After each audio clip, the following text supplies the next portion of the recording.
آج فائنلی محمود خان اچکزئی صاحب کا نوٹیفیکیشن ہونے کے بعد اس نے اپنے seat as a leader of the opposition accept کر لیا. ہم پورے اپوزیشن کی طرف سے ان کو مبارکباد دیتے ہیں.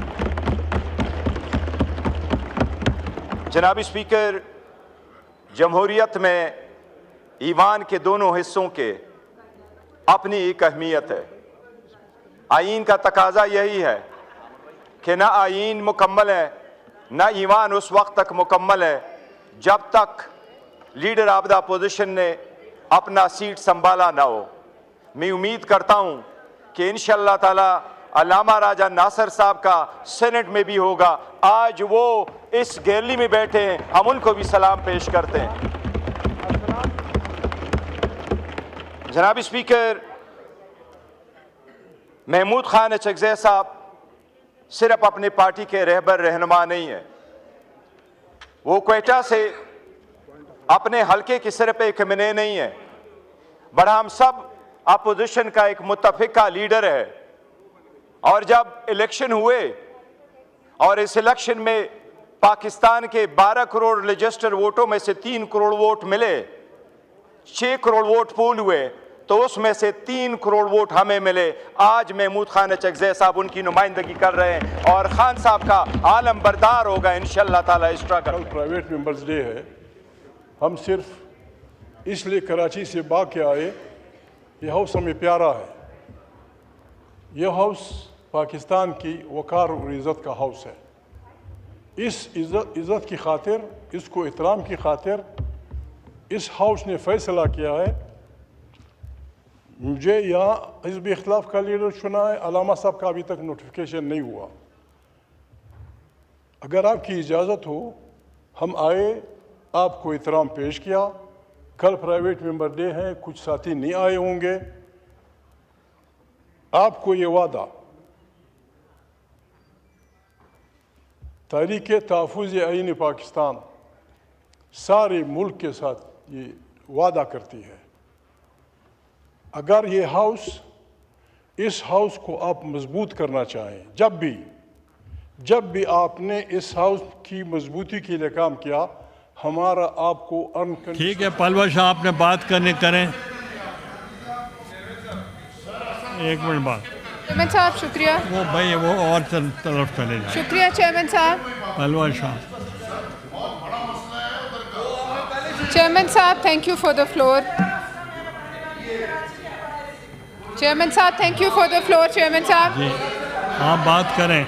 Pallava Shah please start. Chairman صاحب بہت شکریہ. چیئرمین صاحب آپ کے نوٹس میں اور یہاں جو وزیر اعظم صاحب کے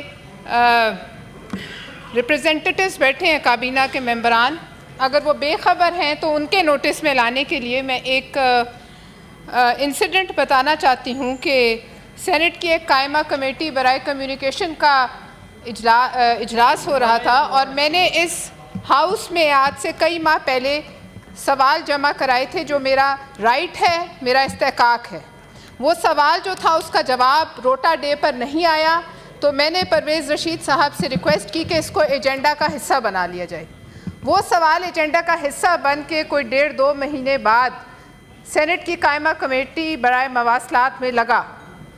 ایک وزیر صاحب جن کو میری ذات میں بہت دلچسپی رکھتے ہیں، مجھے ان کی ذات میں کوئی دلچسپی نہیں لیکن ان کو میری ذات میں دلچسپی ہے، جس کا اظہار انہوں نے پاکستان کے تمام میڈیا کے سامنے اس سینٹ کی قائمہ کمیٹی کے اجلاس میں کیا.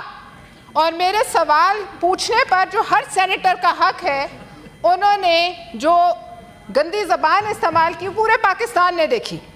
جناب چیئرمین صاحب، یہ جو گٹھ جوڑ میڈیا مالکان، یہ گٹھ جوڑ پراپرٹی ڈیلروں کا، پھر کابینہ کا، جب یہ سب اکٹھے ہوتے ہیں تو یہ بدمست ہاتھی بنتے ہیں، ابراہا کے بدمست ہاتھی، اور یہ سب کو روکتے ہیں. جناب چیئرمین، میری ذات میں انہوں نے کہا کہ یہ فلور آپ کے پاس ہے، آپ بات کریں. میں یہ کہنا چاہتی ہوں سر، آپ اس ہاؤس کے کسٹوڈین ہیں، میری ذات کی یہ بے عزتی نہیں ہے. میں نے NHA کی ایک 2 ارب روپے سے بننے والی سڑک پہ سوال کی تو میرا رائٹ ہے، میں کروں گی، کل کروں گی.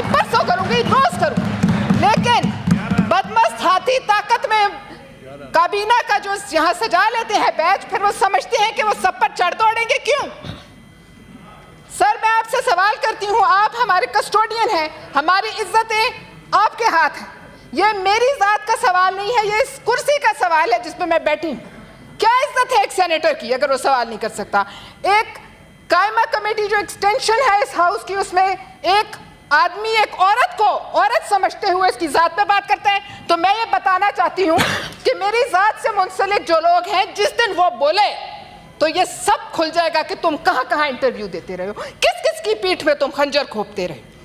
اس سے پہلے کون سی ایسی پارٹی ہے جس کی پیٹھ میں اس نے خنجر نہیں کھوپا؟ سر یہ جو ہے عورت کو عورت سمجھ کر، اس کی ایک کمزوری سمجھ کر آپ اس کی ذات پہ اتنے بڑے مرد ہو کہ تمہاری یہ مردانگی ہے کہ تم اس کی ذات پہ آ جاتے ہو. بولو تم یہاں آ کے بولو. اور پھر تم کہتے ہو اپنا کام کرنے کے بجائے NHA کی کرپشن کی داستانیں IMF کی رپورٹ میں چھپی ہیں، جو جس کی وجہ سے پاکستان کی بدنامی، پاکستان کٹہرے میں کھڑا، اس پر بات کرنے کے بجائے آپ کہتے ہیں سندھ کے 4 ٹکڑے کر دو، پنجاب کے 10 ٹکڑے کر دو، فلانے صوبے کے ٹکڑے. کیوں؟ کون ہے آپ اپنی منسٹری میں دیکھیں کہ کیا ہو رہا ہے. اور اگر آپ اتنے سیکھ پائیں ایک سوال پہ جو ایجنڈا کا حصہ تھا، تو پھر ضرور گڑبڑ ہے، پھر ضرور کہیں کوئی تنکا ہے. آپ تو ریاست مدینہ بنانے والوں کے ساتھ بھی تھے، وہاں تو حضرت عمر نے کسی کو نہیں کہا کہ میں آپ کی ذات پہ آ جاؤں گا. وہاں تو انہوں نے ایک چادر کا بھی حساب لیا، اور مانگنے والوں نے مانگا اور دینے والوں نے دیا. تو پھر یہ کیا ہے؟ میں یہاں سے اس فلور سے وزیر اعظم صاحب سے کہوں گی، یہ آپ کے بھی نہیں، جس طرح کسی کے نہیں رہے اس سے پہلے. آپ اپنے منسٹرز کو یہ بات سمجھائیں. یہاں بہت منسٹرز بیٹھے ہیں جو ہر بات کا جواب دیتے ہیں. میں یہ نہیں کہوں گی. محسن نقوی صاحب ہم سے منسلک ہے، میں نے 100 سخت سوال ان پہ ڈالے. کسی دن آپ نے ایسا ریئیکشن دیکھا کسی منسٹر کا؟ سر یہ پارلیمانی روایت میں پہلی دفعہ یہ گھٹیا حرکت ہوئی. سر میں آپ سے ریکویسٹ کرتی ہوں کہ میں تو عورت ہونے کی آڑ میں نہیں چھپتی، لیکن کوئی مرد اتنا گر جائے کہ مردانگی دکھانے کے لیے عورت کو عورت سمجھ کر اس پہ اٹیک کرے، تو پھر سر میں یہاں آپ سے رولنگ مانتی ہوں. ہم کیا ڈر جائیں؟ سوال نہ کریں. ہم کس بات کی تنخواہ لیتے ہیں؟ ہم یہاں سینیٹرز ہیں، کسی ہاؤسنگ سوسائٹی کے ملازم نہیں ہیں. انہیں جو بھی میری ذات سے جو انٹرسٹ ہے، ان کو میری ذات میں دلچسپی ہے، آئیں پوچھیں، اور پھر تیار رہیں، آگے سے جواب کے لیے بھی تیار رہیں. سر میں آپ کو یہ ریکویسٹ کرتی ہوں کہ آپ سر اس پر رولنگ دیجئے کہ کوئی ابراہ کا بدمست ہاتھی، اس ہاؤس میں بیٹھے ہر شخص کی ایک برابر عزت ہے. اس ممبر آف پارلیمنٹ چاہے وہ منسٹر بن جائے تو وہ کوئی خدا نہیں بن جاتا. سر ہم اس ہاؤس کے ملازم ہیں، ہم حکومت پاکستان سے تنخواہ لیتے ہیں، ہم یہاں بیٹھتے ہیں اس لیے کہ ہم یہاں کام کریں جس کے لیے ہمیں بھیجا گیا. ہمیں کسی بھی سیٹ کے ہاؤسنگ سوسائٹی کے ملازم نہیں ہیں. اور سر اس پر میں آپ سے درخواست کرتی ہوں، میں نے ایک امینڈمنٹ آپ کو دی ہوئی تھی سر، ایک پریویلیج موشن آپ کو دی ہے سر، اس کو پلیز ایڈمٹ کیجئے تاکہ یہ روایت ٹوٹے. اور یہ جو گردن میں سریے ہیں، یہ سریے ٹوٹیں. ان سریوں کا ٹوٹنا بہت ضروری ہے سر، ورنہ کوئی نہیں بولے گا. اور آج ایک کے ساتھ ہوا ہے، کل ہر ایک کے ساتھ ہو.